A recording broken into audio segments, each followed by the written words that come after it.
Bonjour les amis, pour ce nouvel épisode, je suis à Poitiers, au Krebs, pour aller à la rencontre de Geoffrey Wercy, un para-triathlète de l'équipe de France de triathlon. Et je vais assister à son entraînement. Salut Geoffrey! Salut! Merci de m'accueillir ici. De rien, Ça s'entraîne dur? c'est sûr. Bon, c'est cool. Je te laisse te rhabiller et puis on se voit après? Pas de soucis, à tout à l'heure. Allez, à tout à l'heure.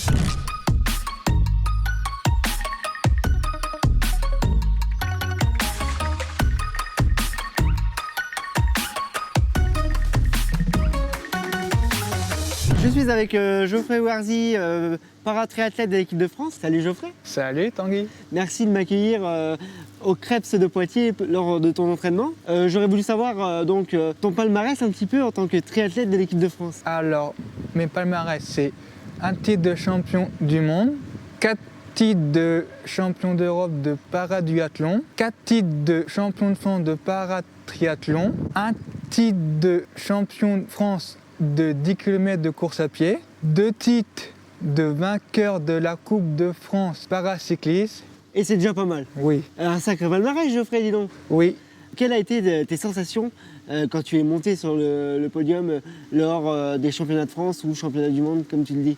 Moi, j'étais aussi ému, et par rapport au titre que j'ai remporté, le triathlon m'a beaucoup porté par rapport, je voyage beaucoup. Un voyageur, un globe-trotteur. Et alors le triathlon, ça consiste en quoi? Qu'est-ce qu'il faut faire pour faire un triathlon? Le triathlon, c'est 3 disciplines. On commence par la natation, après le vélo, et après pour finir la course à pied. C'est-à-dire qu'il faut être à l'aise dans les 3 domaines. Oui, T'as une préférence? plutôt le vélo. Plutôt le vélo? Oui. Alors comment ça se passe? Toi qui es paralysé d'un côté, j'imagine que tu as des adaptations? Oui, tout à fait. En fait, moi, j'ai une adaptation pour mettre mon bras gauche sur mon vélo. Alors moi je suis super motivé, on continue l'entraînement, tu vas continuer donc là par la suite par le vélo. Est-ce que tu crois que ça serait possible d'aller voir ton vélo justement? Oui, tout à fait. Moi, j'ai même un handbag. T'as un handbag pour moi? Oui, Pour que je puisse te suivre? oui. Allez carrément. Allez, On y va Geoffrey? c'est parti. Allez top. On traverse. Pour un peu, en e-sport terminé, je me serais dépenché. Et il est où Geoffrey? J'ai perdu Geoffrey, t'es où? T'es où Geoffrey? J'arrive.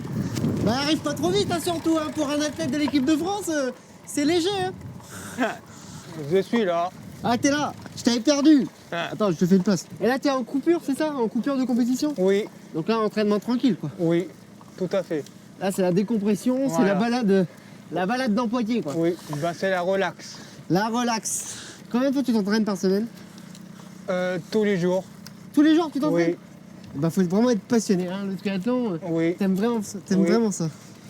Je suis en train de battre Geoffrey, ouais, en cas de couture. Oh, petit bloc passe. Attention, petit bloc passe. Oh, ça saute. Petit dérapage. Yes. Pascal, en tant que papa, comment tu définirais Geoffrey en 3 mots? En 3 mots? Ambitieux, volontaire, battant. Eh ben, je te sens ému hein, quand tu dis ces 3 mots. Ouais, parce que c'est ce qui reflète exactement. Tout à l'heure, avec Geoffrey, on a parlé de voyage. J'imagine que tu l'as accompagné durant ses compétitions. Quand Geoffrey est monté sur le podium, qu'est-ce que tu as ressenti en tant que papa? Effectivement, le voyage avec Geoffrey, c'est énorme, hein.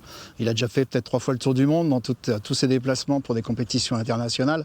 Et l'émotion qu'on peut avoir, la première restera toujours gravée, ça sera à Pékin, sur le site des Jeux Olympiques de Pékin, et où il a fait une médaille de bronze. C'était son premier podium international, et c'était une joie immense. Et depuis, il y a eu de nombreuses médailles d'argent et des médailles d'or. T'as versé la larme? Bien sûr, Ah, quand même. comme tout papa. Bah, comme tout papa. Ça a été dur au début, quand il a commencé le triathlon, au niveau du handicap, au niveau du regard des autres. Est-ce qu'il a fallu faire un travail là-dessus? Non, Geoffrey est né avec ce handicap, donc il l'a vécu dès le début. Peut-être nous, parents, on l'a un peu moins bien vécu parce que, bah oui, il y a le regard des autres. Mais voilà, pour nous, c'est... comme on dit souvent, ce handicap lui a peut-être permis de faire quelque chose d'extraordinaire. Et d'où ses exploits aujourd'hui. C'est une revanche sur la vie. Ouais, sûrement, ouais, sûrement. Bon, en tout cas, merci Pascal. Tanguy, c'est moi. Et puis, au plaisir de se revoir au Krebs et au Stade Poitvin. Il n'y a pas de souci. Bon, je sais pas où est Geoffrey, il doit pas tarder là. Il doit finir de courir quelque Il doit part. finir. Hé Geoffrey! Geoffrey! Viens! Viens, Bah, viens hey, me voir. Je pense qu'il faut que tu ailles courir avec lui, Ouais, je pense. je vais courir avec lui. Allez, T'as fait du handbag, je pense merci, qu'il faut que tu Pascal. ailles courir. Ouais, je pense que ça va être compliqué là. Là, je fais le malin, mais dans 2 secondes, je pense que je vais moins le faire. Vas-y, bon courage. Merci. Allez, Geoffrey, c'est parti. On y va. Eh, doucement, parce que moi, j'ai pas une grande run foulée. Hein. Ah, je suis prêt pour un marathon. Oh, c'est facile. Tu cours pas vite. Tu cours pas vite. Bon, t'es à fond là. Bah, je demande à voir. Hein. Oh là là. Reviens, Geoffrey, reviens. Eh, je crois que c'est fini pour moi. Je suis fatigué. Geoffrey est parti. Je le rejoindrai pas. Bon, et bien Geoffrey Wercy vient de terminer son entraînement. Il est temps pour moi de quitter le Crest de Poitiers. Donc je vous dis à très bientôt pour un nouvel épisode d'Handisport Go. Salut, Handisport Go.